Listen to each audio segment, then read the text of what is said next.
ಈಗ Maddur district incharge minister ಇಲ್ಲೇ ಇದ್ದಾರೆ. ಅಲ್ಲಿ ಮಸೀದಿ ಮುಂದೆ ಮೆರವಣಿಗೆ ಹೋಗುವಾಗ ಸ್ವಲ್ಪ ಗಲಾಟೆ ಆಗಿದೆ.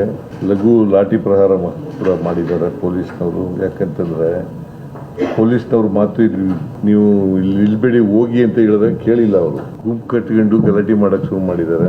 ಸೊ ಅದಕ್ಕೋಸ್ಕರ ಲಘು ಲಾಠಿ ಚಾರ್ಜ್ ಮಾಡಿದ್ದಾರೆ. ಸುಮಾರು 21 ಜನ ಅರೆಸ್ಟ್ ಆಗಿದ್ದಾರೆ ಇಲ್ಲಿವರೆಗೂ. ಆಮೇಲೆ ಯಾರು ತಪ್ಪು ಮಾಡಿದ್ರು ಕೂಡ ಹಿಂದೂಗಳು ಮಾಡಲಿ ಮುಸಲ್ಮಾನರು ಮಾಡಲಿ ಅಥವಾ ಯಾರೇ ಮಾಡಲಿ ಅವ್ರ ಮೇಲೆ ಕಾನೂನು ರೀತಿಯ ಕ್ರಮ ತಗೊಳ್ತೀವಿ. ಎಲ್ಲೂ ಕೂಡ ನಡೆದಿಲ್ಲ ರಾಜ್ಯದಲ್ಲಿ. ಮದ್ದೂರಿನಲ್ಲಿ ಹಿಂಗಾಗಿದೆ. ಪೊಲೀಸ್ನವರು ಇಲ್ಲಿವರೆಗೆ ನನಗಿರೋ ಮಾಹಿತಿ ಪ್ರಕಾರ ತಪ್ಪುಗಳು ಮಾಡಿಲ್ಲ, ಕಾನೂನು ರೀತಿಯಾಗಿ ನಡ್ಕೊಂಡಿದ್ದಾರೆ. ಏನು ಒಂದು ವೇಳೆ ಪೊಲೀಸ್ನವರು ಯಾರೇ ಮಾಡಿರಲಿ, BJP ಅವ್ರು ಮಾಡಿರಲಿ, JDSನವ್ರು ಮಾಡಿರಲಿ ಅಥವಾ ಕಾಂಗ್ರೆಸ್ನವ್ರು ಮಾಡಿರಲಿ, ಯಾರೇ ಮಾಡಿದ್ರು ಕೂಡ ತಪ್ಪೇ ತಪ್ಪು. ಹಿಂದೂಗಳು ಮಾಡಿರಲಿ ಮುಸಲ್ಮಾನರು ಮಾಡಿರಲಿ ತಪ್ಪೇ ತಪ್ಪು. ಈಗ ಅನಗತ್ಯವಾಗಿ ಗುಂಪು ಸೇರೋದು, ಗಲಾಟೆ ಮಾಡೋದು, ಇದನ್ನ ಮಾಡಿಸು ಹಿಂದ್ಗಡೆ ಇರ್ತಕ್ಕಂಥವ್ರು ಯಾರೇ ಆದರೂ ಕೂಡ ಇವ್ರ ಮೇಲೆ ಕಠಿಣವಾದಂಥ ಕ್ರಮ ತಗೊಳ್ತೀವಿ. ಈಗ ಡಿಸ್ಟಿಕ್ ಇನ್ಚಾರ್ಜ್ ಮಿನಿಸ್ಟ್ರು ಹೋಗ್ತಾ ಇದ್ದಾರೆ ಮದ್ದೂರಿಗೆ.